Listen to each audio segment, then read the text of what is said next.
is poppin', Scat Squad, Scat Crew? Welcome back to another ASMR NFL recap video. Now, let me quickly explain the difference between our recap videos and our full highlight reaction videos. The title is self-explanatory. Our full highlight reaction videos are literally us sitting down watching full highlights of the game. The recap is going to be mostly photographs of the game, because you know the copyright is a MFR, sprinkled in with like videos of the major plays from the game. So this video specifically is going to be mostly our commentary with photographs sprinkled in with, you know, the major videos of the major plays. But yes, I am so hyped to talk football with you guys. This is our, I think, third or second football video in the last few months, because we are transitioning from our NBA content to the NFL, and today we're going to be talking about Shedeur Sanders' debut against the Carolina Panthers, his first preseason game, and if I am not mistaken, the Panthers played their starters. Now, I know that they played their starters for the offense, because that's what the commentator said. However, I am not 100% sure if the Carolina's defenders were the starters. They definitely started their starters on offense, but I don't know if they started them on defense. I'm going to say they did, just to hype up Shedeur Sanders.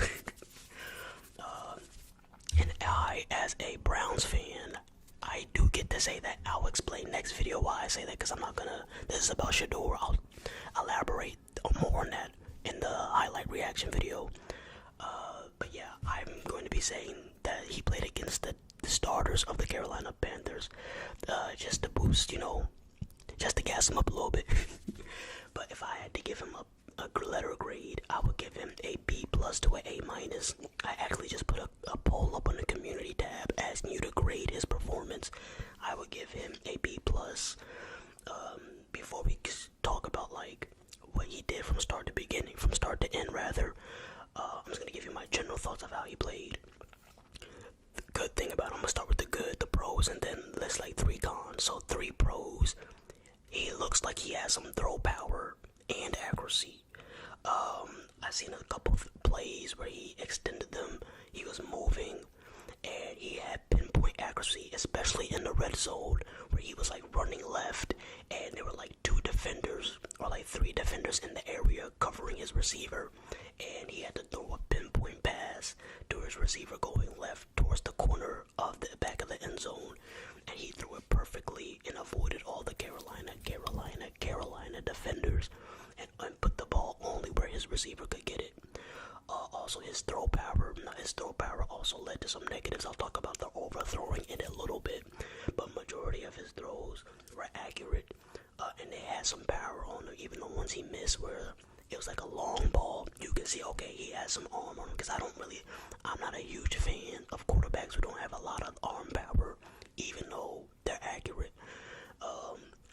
I don't want to say Tua Tagovailoa, because I think he proved that his throw power is underrated, but that type of quarterback where they're like more accurate than power, I'm not the biggest fan of it. I'm a bigger fan of like a higher ceiling but a lower floor. So like the guys who aren't that accurate but have a high ceiling for throw power, like Josh Allen before he became more accurate. Even like the archetypes like Anthony Richardson, Shedeur Sanders, big arms. I'm just a fan of big arms in general. When it comes to a young up and coming prospect, QB. So first thing I want to say is his throw power and his accuracy. Second, his legs. He extended so many plays during his debut. There was like 5 to 6 plays where he avoided the sack where he probably should have got sacked, but he ran around for like 5 minutes. Not 5 minutes, I said 5 minutes OD. Like 5 to 10 seconds, and bought time to either make a play or just to like run out of bounds or throw the ball out of bounds. So his legs are a huge plus, considering how special I think his R talent is and can be in the future. So his legs are definitely big upside. I didn't realize he was that mobile. I knew he wasn't stiff, like I knew he wasn't Peyton Manning, but I didn't realize he could do all that. watch him in college that much. I watched a little bit, so a lot of the stuff I'm seeing from him, I'm seeing pretty much from the first time, or like a couple times.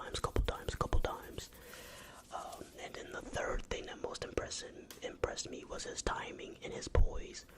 He was making some timely throws, even though like a lot of his throws were like short.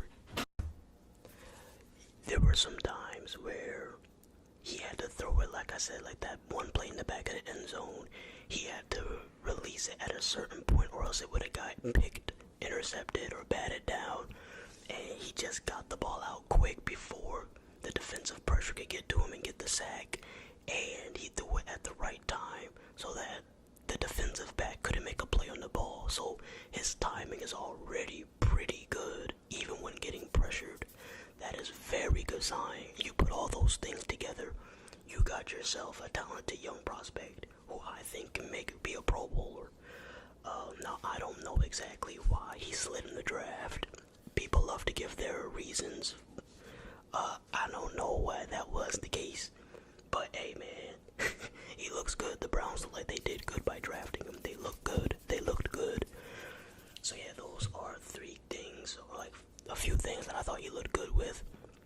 Now for the cons, before I get into like how the game actually played out itself, the cons, he holds on to the ball too long.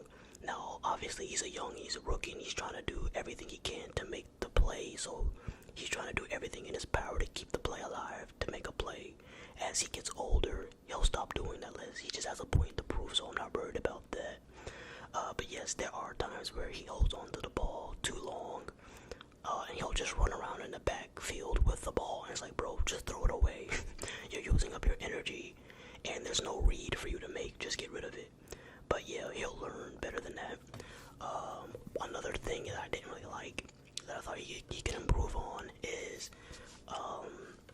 he overthrew a couple of his receivers a couple times. It was like 2 or 3 times where he overthrew a pretty open target.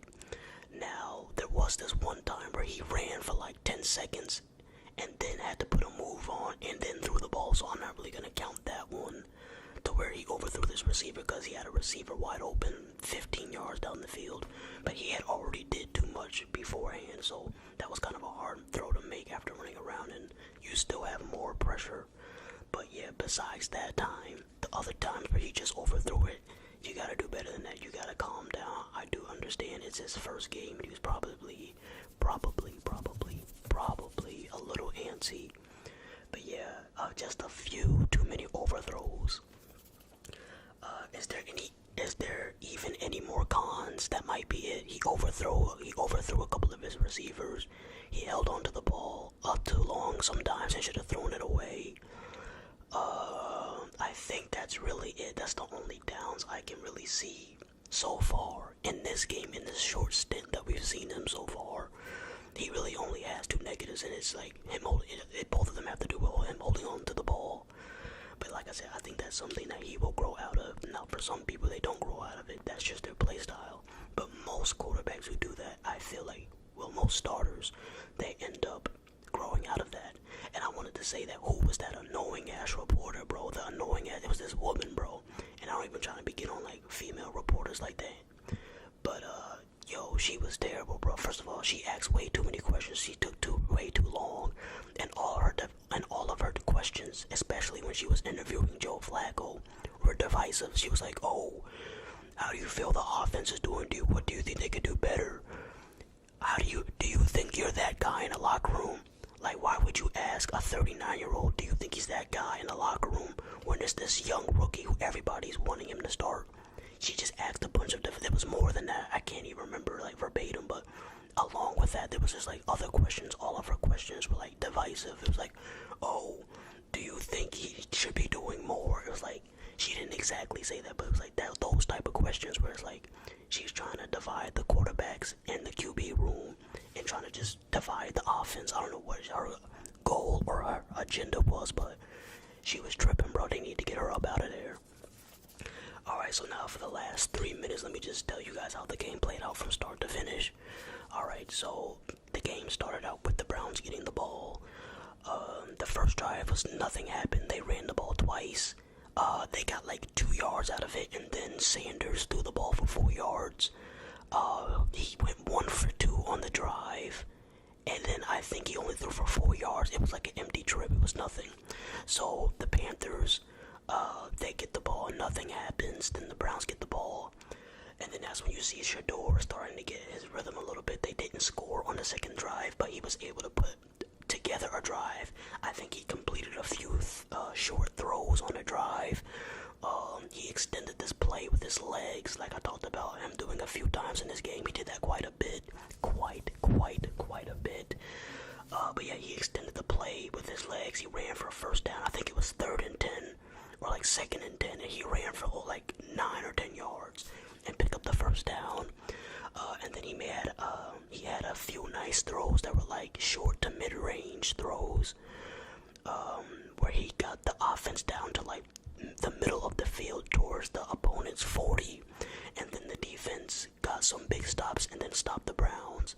And then after that drive, I made a tweet saying how he put together a good drive even though he didn't get any points on the board. You could see the talent, the arm power, the timing, him using his legs to get out the pocket and extend the play. He did some really good things on the second drive, even though he didn't put up any points. That I was like, okay, this is a good sign. And then when the Panthers got the ball back on their second drive, Bryce Young scored on this crazy play.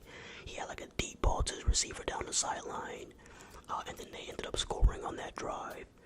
The Browns end up getting the ball back. Shador's and the running back Marshall end up going to work, and then they ended up scoring.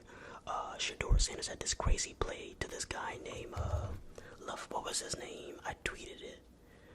I want to make sure I get his name right. Florea, that's who it was. Florea. He had like this. It looked like Shador Sanders was about to overthrow him, like he did a couple times to other few receivers, and it looked like it was about to be an overthrow. And then this dude Florea just did a one-hand snatch and snatched it out the end zone. And then the Browns scored, and then pretty much from when the Panthers scored to the Browns scoring their first touchdowns, the Browns went on a 20-0 run, or a 24-0 run, after the Panthers scored their touchdown, and the game was like 24-7. Shador's finished with 2 touchdowns, 0 interceptions, like 130 yards, and then he passed for like 12 of 20 or something. I know that's, I'll put the right QB stats in the description, but he played very well. So I'll see you on the highlight reaction.